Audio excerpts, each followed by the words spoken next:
The petition begins with praise. Kaya nga, sabi sa Matthew, Our Father in heaven, hallowed be your name, your kingdom come, your will be done on earth as it is in heaven. This is praise. That you are declaring kung sino ang Panginoon, you are declaring kung ano gagawin niya. Okay?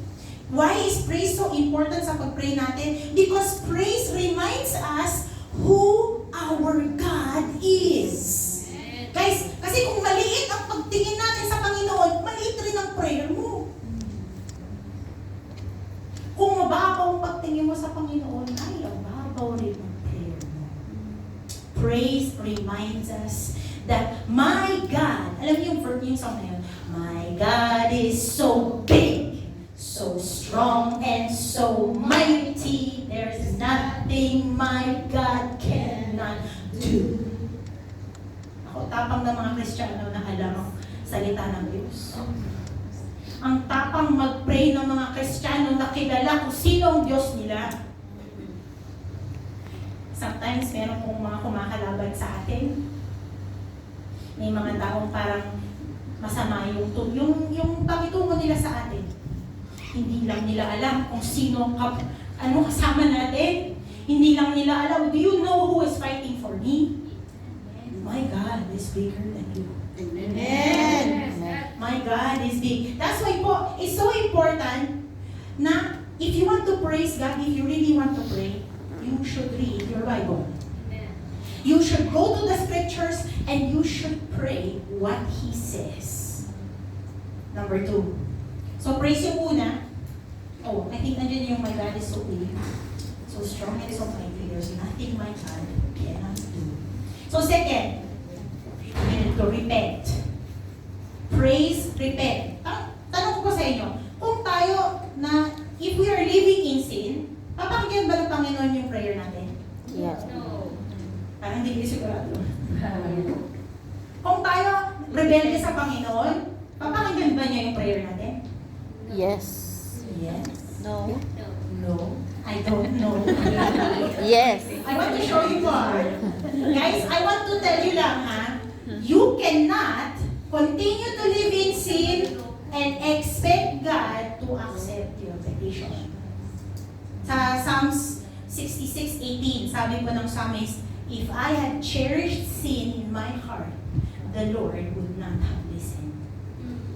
Ibig sabihin, kung may kasalanan daw sa aking puso, hindi makikinig ang Diyos. Okay.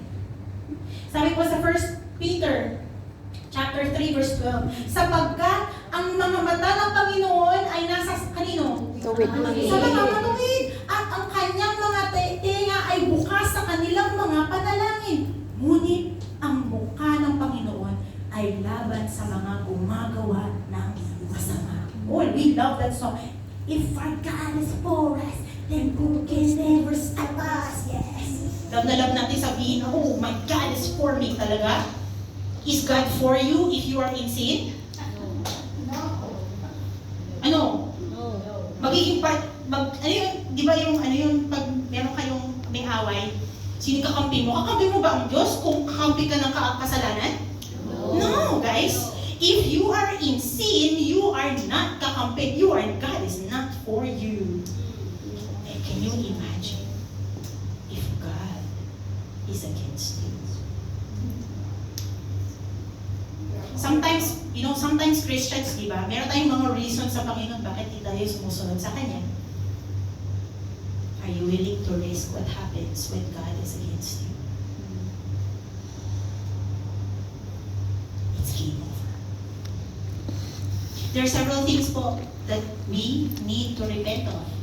And if you're going to petition to the Lord, you might need to repent of this. For example, you need to repent of disobedience.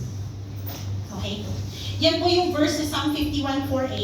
Yan yung prayer ni David sa Panginoon. Sabi niya, tanging sa iyo lamang ako nagkasala, gumawa ako ng masama sa inyong paningin. Guys, that does not mean na sa Lord lang tayo magsasorry.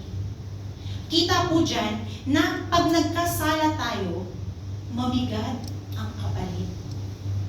We have sinned against God when we disobey. Some of you, you need to repent of doubt. Ano yung doubt? Ano yung doubt sa Tagalog? Lord Jesus, I believe in you, pero not on all things. Jesus, ano yung kanta natin kanina? Pupurihin. Pupurihin ka. Ay, wala pa lang sa Tagalog version, wala yung I believe in you, I trust in you, pero not always. Tama ba yun? Guys, okay lang ba sa Panginoon kung we na mag-doubt tayo sa Kanya? No. Why? Bakit ayaw ng Panginoon na meron tayong mga doubt sa Kanya? Well, here's another question. Is worrying a sin? Yes. Kasalanan ba na mag-worry? Yes. Kasi some people will say, normal lang naman na mag-alala, di ba? Yes, okay. But the sin is when you persist in worrying. Sabi ng Panginoon, do not fear, I am with you. Pero hindi pa rin enough sa'yo. Sige pa rin, mag-worry ka pa rin. May magagawa ba yung worrying mo? No. May magagawa ba yung Guys, I'm so sorry. Huwag kang magluksa, parang wala kang Diyos. Yes. Amen. Guys, worrying as a first response, okay, it's normal. Pero kung ikaw ay Kristiyano, tungkulin mo na mag-ask ka sa Lord, katulad po nun sa verse na yan, yung Mark 9, there was a father, sinasapian ng kanyang anak, hindi siya mabuhay ng normal. Dinala niya sa mga disciples, hindi mapatansik yung spirit. Sabi ni Jesus, all things are possible for those who believe. The Father said, I believe, help me with my unbelief. Yun ang tungkulin ng Kristiyano. Kung meron tayong worry, kung meron tayong fear, we should ask the Lord, tanggalin mo tong worry na to. I trust you, I want to trust you more and more. Amen. But some of you, again, you need to repent of that doubt. Finally, you need to repent of your motives. Why are you asking that? Why are you asking for this thing? You know po, ang mahirap is that sometimes, of course, lahat ng plano natin, gusto natin, yung isip natin, maganda naman yung gusto ko, Lord, eh. Sabi nga sa Proverbs, you know, all the plans of man seem good to them. Diba? Pero yung pala, yung magiging hinat ng gusto mo, wow. Sino ba sa inyo, once upon a time in your life, you wanted something. Tapos nag-beg ka na sa Panginoon. Pero after a few years, nakita mo, ay yun pala yung mangyayari sa akin. Kung nakuha ko yung gusto niya. Sino po sa inyo nakaranasan ng gano'n? Na later on in your life, na-realize mo, ay, praise the Lord, hindi niya ibinigay yung gusto ko. Guys, naranasan ko na yun. Paulit-ulit. Especially as a woman, single at almost 40. Guys, I do not regret my choices because God has been good. Amen. So, praise, repent, andyan na tayo sa ask. Now, there are some very specific ways po that we should ask. First, we need to ask in His name. And I'm not just talking sa dulo ng prayer na, in Jesus' name, Amen. Hindi po yun magical formula na kahit anong sabihin mo, basta sabihin mo, in Jesus' name, Amen. Mangyayari.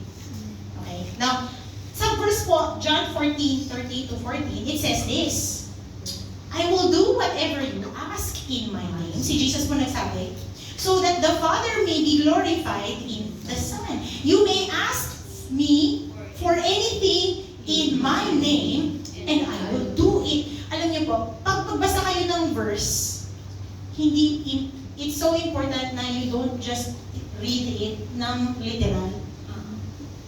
Because that does not mean na kahit na ano pwede mong i-pray sa Panginoon. Okay. To understand, first we need to understand, ano ba what is in the name of the Lord? Sino ba sa inyo gusto niyo yung pangalan niyo?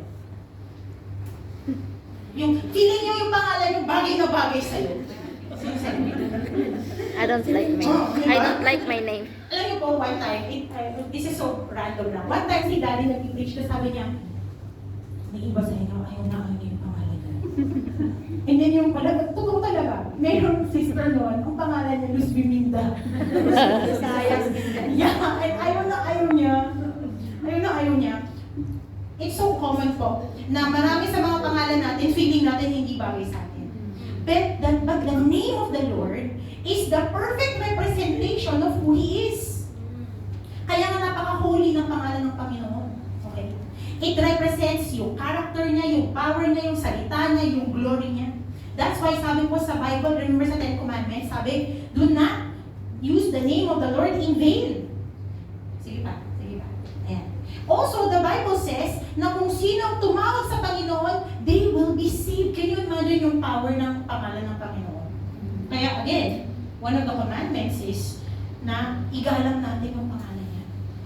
Nabigyan natin ng yung tamang gustong respeto. Diba? So when you ask in His name, it means tumatawag ka sa Kanya. You are asking, we are calling upon God's character. I am calling upon your power, your word, your glory. Parang nag-shout out ka sa Panginoon.